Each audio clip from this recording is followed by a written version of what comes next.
At what age does a man become too old to be held responsible for his crimes?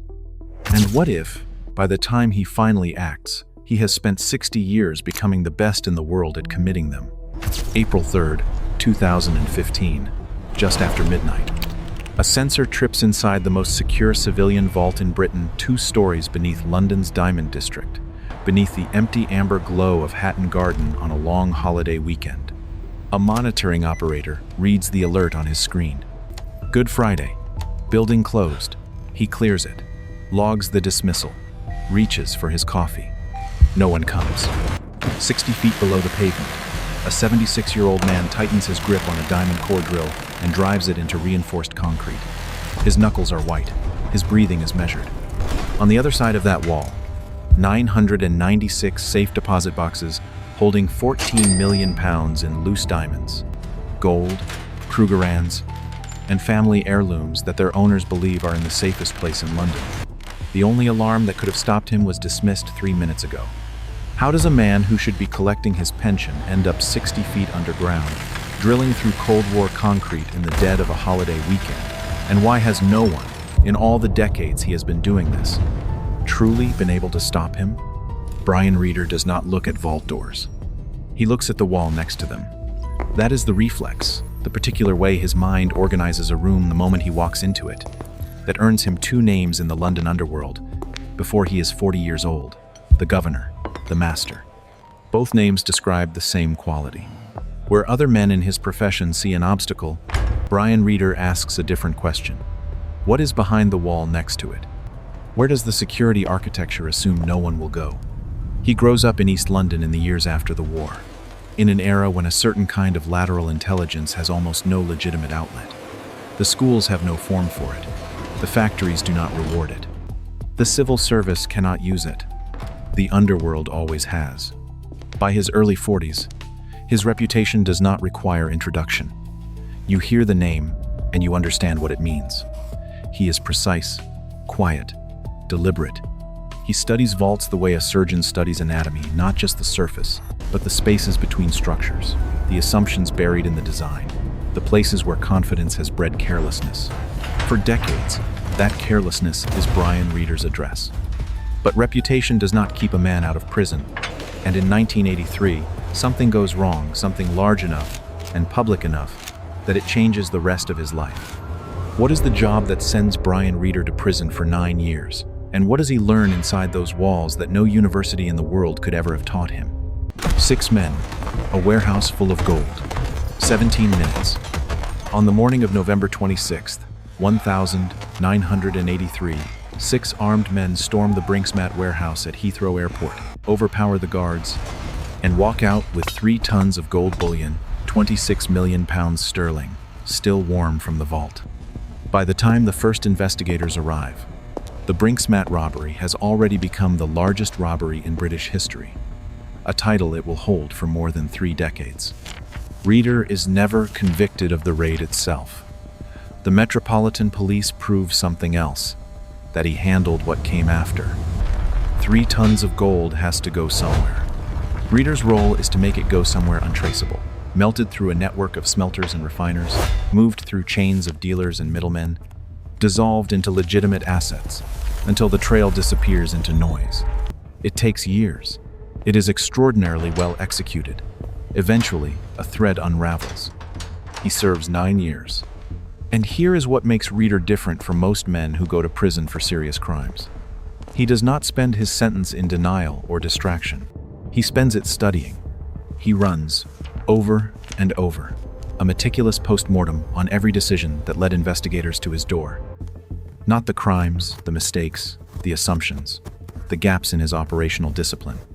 By the time he walks out, he knows where investigators look, and far more useful, where they don't.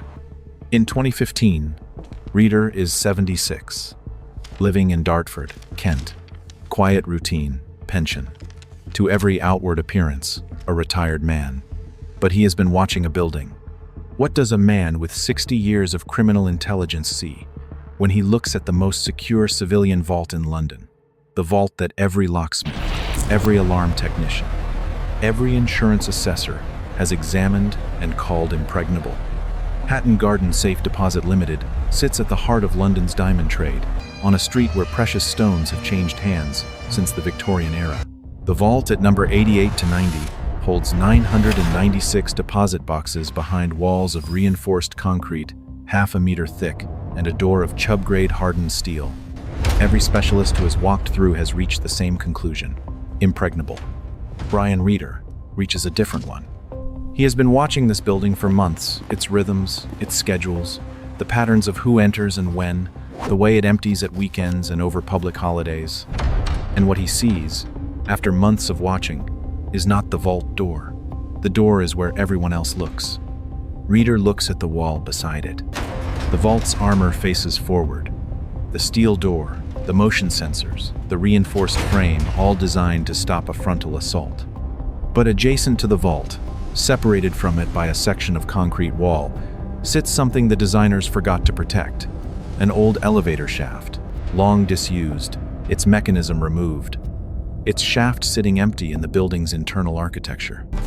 The wall between that shaft and the vault interior has no secondary barrier, no vibration detector, no additional layer of anything. The security model assumes the vault door is the only way in. Reeder knows it is not.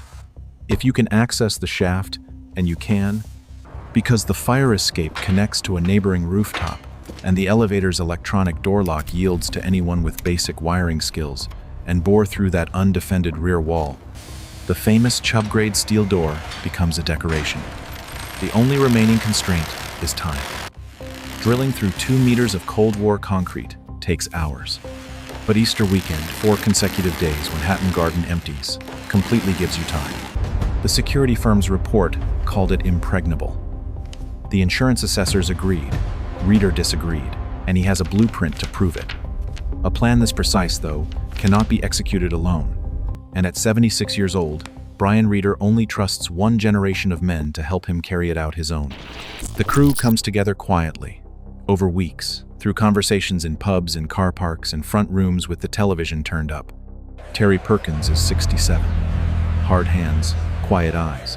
He has served time for the 1983 Security Express robbery and carries away an expert's understanding of vault construction and alarm circuits. He understands Reeder's plan not just as instructions to follow, but as reasoning to trust. John Kenny Collins is 74. He owns a silver Mercedes E-Class he keeps immaculate. His role is to drive.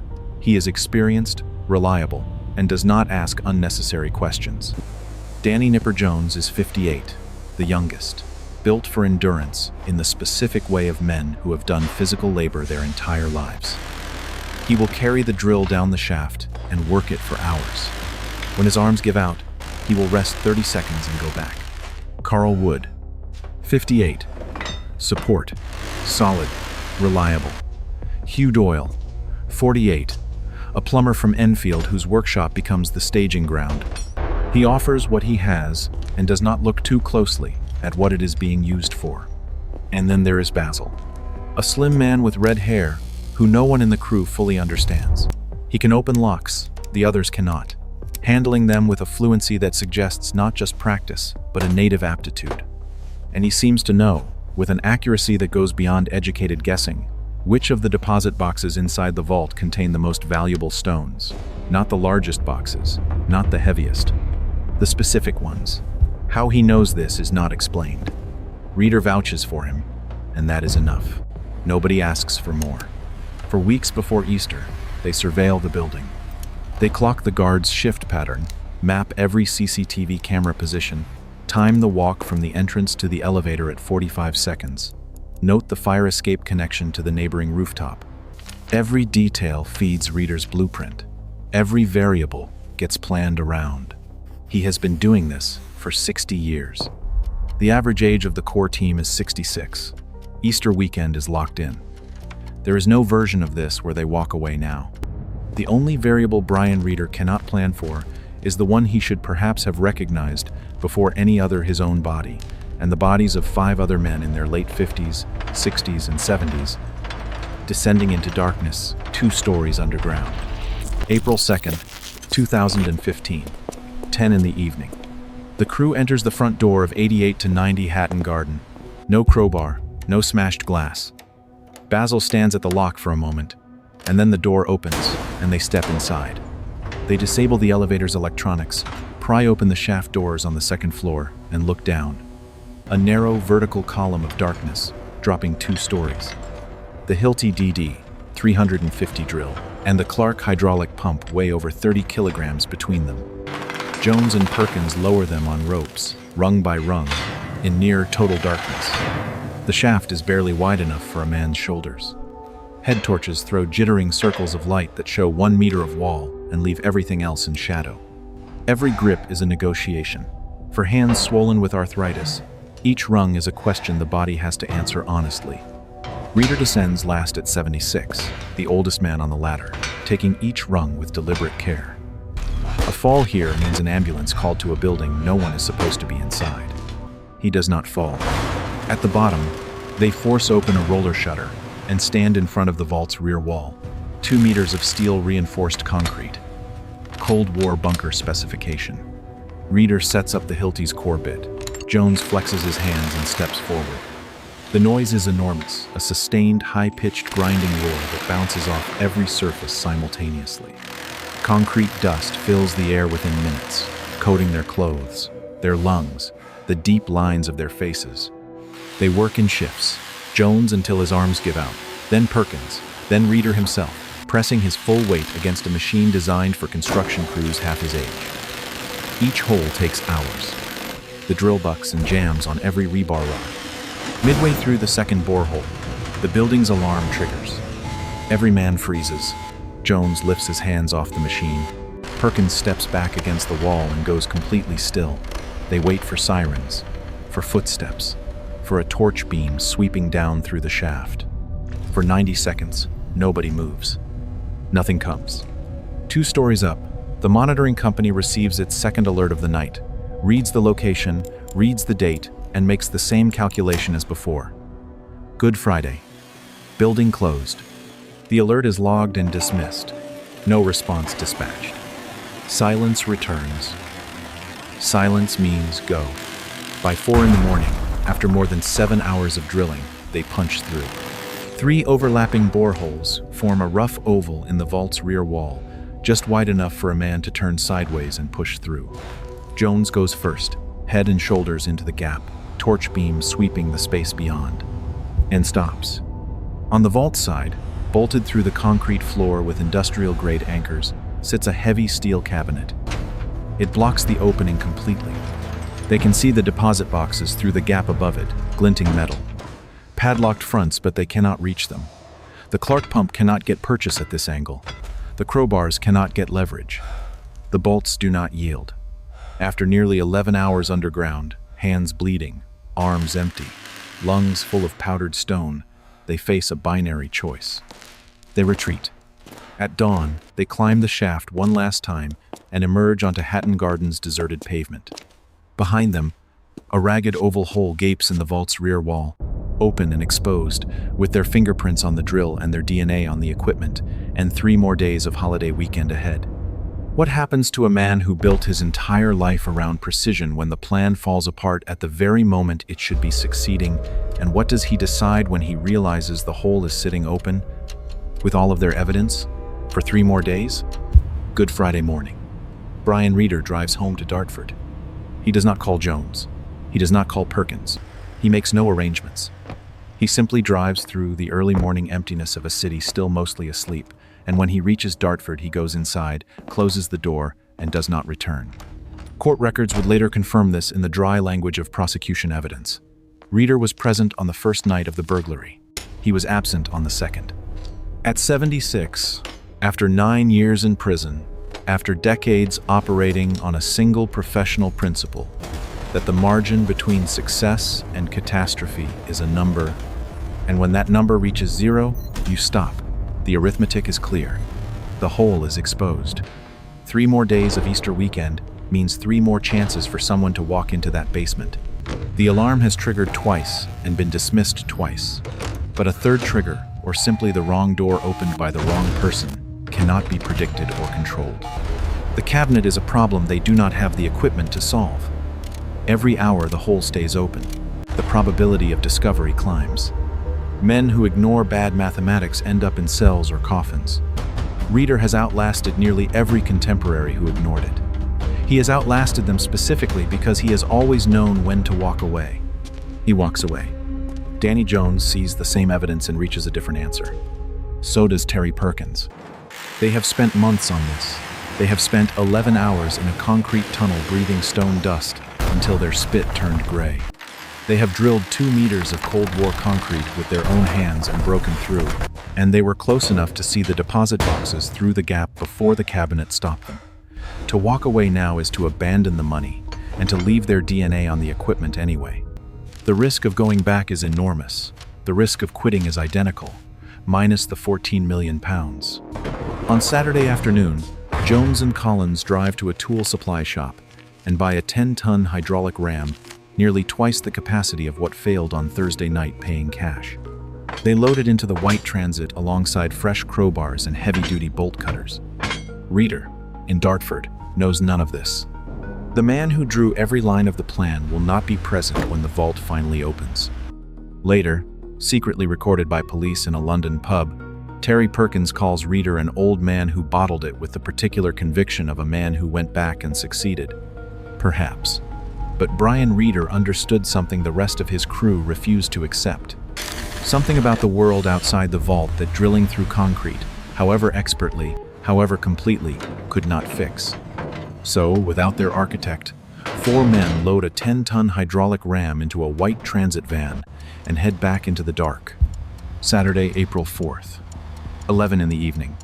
Jones, Perkins, Collins, and Basil re-enter through the same front door with the same ease. Basil at the lock. The door opens. They move inside. The shaft is where they left it. 48 hours have stiffened the muscles that ached on the descent, and now, on every rung, those muscles lock and cramp and object. Every handhold is a negotiation. But they descend. At the bottom, the basement corridor exactly as they left it. No police tape. No forensic markers.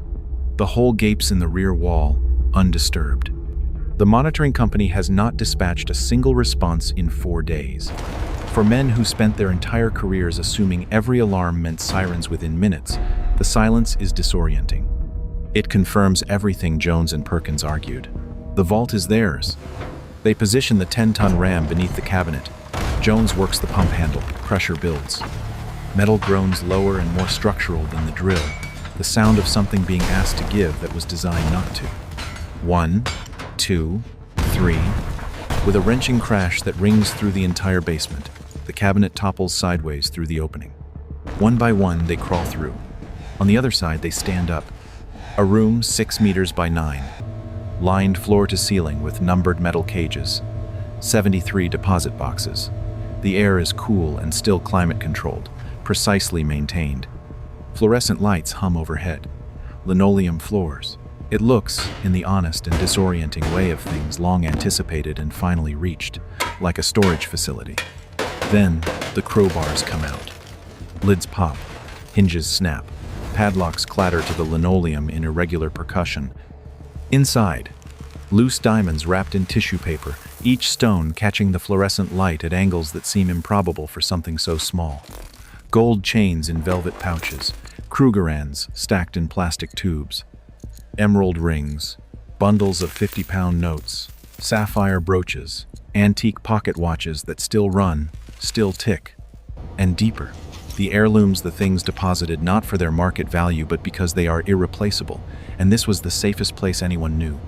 Basil works separately. He moves through the vault with a quality of attention entirely different from the others. Deliberate, selective, unhurried. He bypasses boxes of cash. He bypasses boxes whose contents he seems to assess in a moment and find insufficient. He goes to specific boxes according to an internal calculus the others cannot follow and do not try to understand. The locks yield. Inside, loose gemstones of a quality that distinguishes them from the general run of what the vault contains. He selects with the precision of a man who has studied a floor plan that does not officially exist. Nobody asks. Reader vouched for him, and there are 14 million reasons not to waste time on questions. By 6 in the morning on Easter Sunday, it is done. The contents of 73 boxes are loaded into black bin bags and wheelie bins, hauled back through the opening and up the shaft, and distributed between Collins's Mercedes and the white transit van, waiting on an empty Hatton Garden Street. No checkpoint, no patrol car, no helicopter overhead. They drive away through a waking London.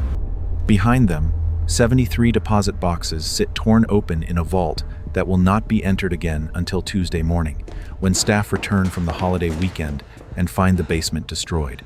For 3 full weeks, Jones and Perkins and Collins and Wood believe, with the particular confidence of men who have evaded capture before, that they have gotten away with it. They are wrong. Easter Sunday, 6 in the morning. Somewhere north of the city, on an A road, through a London still mostly asleep. They drive in near silence. This is the part that accounts tend to skip past the specific texture of the hours immediately after. 4 men in 2 vehicles, bins loaded with diamonds and gold and the contents of 73 boxes. The amber glow of streetlights passing overhead, the sound of the engine, nobody speaks much. There is no triumphant moment, no release. There is only the clarifying awareness that the next 72 hours are the most dangerous of the entire operation. They believe they are invisible. They have been invisible their entire lives. It is the assumption on which everything they are has been built. Behind them, in the basement of 88 to 90 Hatton Garden, the most secure civilian vault in London sits gutted. Among its emptied contents, a small engagement ring, modest and precise, set with a single diamond in a style popular in the early 1960s, deposited by a jeweler 2 years earlier while renovating his flat. He had been meaning to retrieve it. He believed, as everyone who had ever used this vault believed, that there was no urgency, that the ring was in the safest place in London. It would never be returned to him. The insurance settlement would cover assessed market value. The assessed market value of an engagement ring is not the same thing as the reason someone's mother wore it for 40 years. The real alarm, the one no monitoring company anywhere could have dismissed, the one that had been recording since the first moment the crew entered Hatton Garden, had already captured everything it needed. And unlike the sensor inside the vault, no operator would clear it. 3 weeks later, the Castle Pub, Islington, a Friday afternoon. A hidden police camera, installed before they arrived, records everything. Terry Perkins, held by the satisfaction of a man who has done something exceptional and been waiting 3 weeks to discuss it, mimes the moment the cabinet blew off its bolts, throws his hands wide, mouths the word. Boom. The others watch. Nobody laughs quite freely. Someone is always watching the door, but the warmth in the room is unmistakable. The ease of men who believe they have reached the other side. Brian Reeder is not there. He has not come to a single meeting since Easter, has not collected the money set aside for his share. The architect of the most precisely planned burglary of the 21st century is, at this moment, at home in Dartford, in his slippers, watching television. The mathematics he ran on Good Friday told him the job was over. He has been waiting since then to discover whether he was right about everything else. He was. They thought they were living in 1983. They were living in 2015, and the difference between those 2 years, in terms of the environment in which a man like Brian Reeder operates, is the difference between 2 entirely different worlds.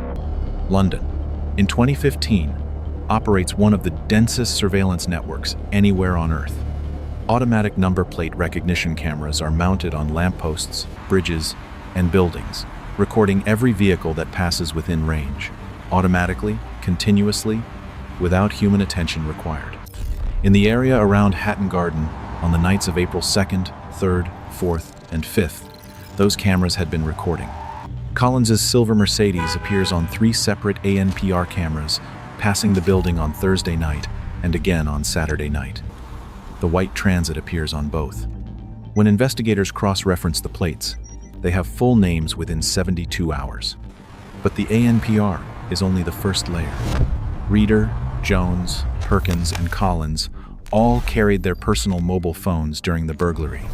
Not burners, their own registered handsets. Cell tower data places each of those phones within the Hatton Garden sector on both nights of the burglary, and then tracks them afterward. To the Castle Pub on Friday afternoons, to lock-up garages where the jewelry sat behind car parts, to parks in North London where the crew held outdoor meetings they assumed could not be overheard. Every text message, every cell tower ping, a time-stamped coordinate on a prosecution map. assembled not by a detective who spotted something, but by a system that records everything automatically and retains it indefinitely. These men built their instincts in the 1970s, in an era when surveillance meant a detective in a parked car, a human being who got cold, had shifts that ended, who could be spotted and avoided. They understood that world. They never updated their understanding for a world in which the surveillance is not a person but infrastructure, something that has no shift, no fatigue, no partiality, that simply records everything and stores it until someone with a case number asks for it. Reader spent 60 years mastering physical barriers, walls, locks, doors, concrete and steel. He never fully reckoned with the invisible architecture that grew up around it all. He outsmarted the vault. He did not outsmart the century. May 2015. A house in Dartford. 6 in the morning. Brian Reader answers the front door in his slippers. 6 officers on the doorstep. He looks at their faces, the particular quality of expression that experienced police carry when they arrive at a door they have been building toward for weeks, and says nothing. There is nothing to say. The man who spent 9 years studying where investigators look is looking at them now, and the arithmetic runs in only one direction. He is arrested without incident. The arrests continue through May and June. Jones at his flat, where officers find gold jewelry. Collins, near a storage unit in North London. Perkins at home, with Krugerrands under the bed coins that forensic analysis matches to specific deposit boxes at Hatton Garden. Carl Wood arrested. Hugh Doyle charged. The trial begins at Woolwich Crown Court in late 2015. The prosecution's case: ANPR records, cell tower data, CCTV footage, fingerprints on the drill, leaves the defense with very little. In January 2016, Reader, Perkins, Jones, and Collins plead guilty. Judge Christopher Kinch sentences them and calls it what it is: the largest burglary in English legal history. Reader receives 6 years and 3 months. Perkins receives 7. Collins receives 7. Jones receives 7. Carl Wood receives 6. Terry Perkins begins serving his sentence. In 2018, at the age of 69, he dies in prison. He never sees the outside again. The man who threw his hands wide in the Castle pub and mouthed the word boom dies inside the sentence he received for what happened after that moment. Of the estimated £14 million stolen, police recover approximately $4.5 million. More than $9 million is never accounted for. It does not surface. It does not reappear. It is simply gone. And there is one name that belongs on this list and does not appear in the sentencing record. By September 2015, Hatton Garden Safe Deposit Limited enters voluntary liquidation. Customer confidence has not declined. It has collapsed, and without the possibility of recovery. No jeweler in London's Diamond District wants their valuables in a vault whose defining characteristic is now that it was cracked in 2 nights by men in their 60s with a drill bought for a few £1,000s and a hydraulic ram, purchased at a tool shop on a Saturday afternoon for cash. The company is declared insolvent. The building at 88 to 90 Hatton Garden still stands, but the basement that once held nearly 1,000 safe deposit boxes sits empty. The reinforced concrete walls are still there. The Chubb-grade steel door is still there, its engineering intact and its purpose gone. Basil was never caught. Not during the investigation, not during the trial, not in the years that followed. DNA recovered from a fragment of jewelry eventually links him to the crime, a biological record that proves his presence but cannot produce his whereabouts. By the time that analysis returns a connection, the slim man with red hair who could open any lock in the building and seemed to know which deposit boxes held the most valuable stones has simply ceased to exist as a traceable person. He took his share and his freedom. Nobody knows where he went. Nobody knows who taught him what he knew. He remains, in the record of this case, the only member of the crew who walked away with both. Brian Reader's plan defeated 2 meters of steel-reinforced Cold War concrete. It defeated a Chubb-grade steel door designed specifically to resist the most sophisticated attack methods available to professional criminals. It defeated a security monitoring system calibrated and assessed by insurance underwriters as adequate to every conceivable risk. It did not defeat a 60-pence camera on a lamppost half a mile away. He outsmarted the vault. The vault was never the problem. Reader spent more than half a century mastering the physical world: walls, locks, doors, concrete, and steel. In that world, he was genuinely exceptional. But the world he mastered had stopped being the whole world a long time before Easter, 2015. Around it, invisibly, a different architecture had grown. Cell towers logging every handset's position, number plate cameras recording every vehicle, metadata, accumulating in data centers he did not know existed. Surveillance that achieves comprehensiveness, not through human intention, but through automated infrastructure that never sleeps. He cracked the wall. The wall was never the problem. And somewhere in London tonight, a monitoring operator is sitting at a desk in a room lit by screen glow, working through the queue of alerts from a long, quiet evening. The location comes up. The date reads as a holiday, building closed, long weekend. He clears it. He has no idea what he just let through. If you want to see what happens when a fake criminal identity fools 75 cartel operatives for 6 consecutive years, watch the video on screen now. FBI agent Martin Suarez lived as Manny. He helped move over $1 billion in cocaine, while the Bureau quietly seized every shipment. He built prosecution cases on the architecture of the black market peso exchange, the invisible financial infrastructure that moves drug money across international borders without touching the banking system. He triggered a 52-person indictment that, when it finally came down, put a professional hitman at his front door. The mastermind behind the cartel he infiltrated was never caught. Click here.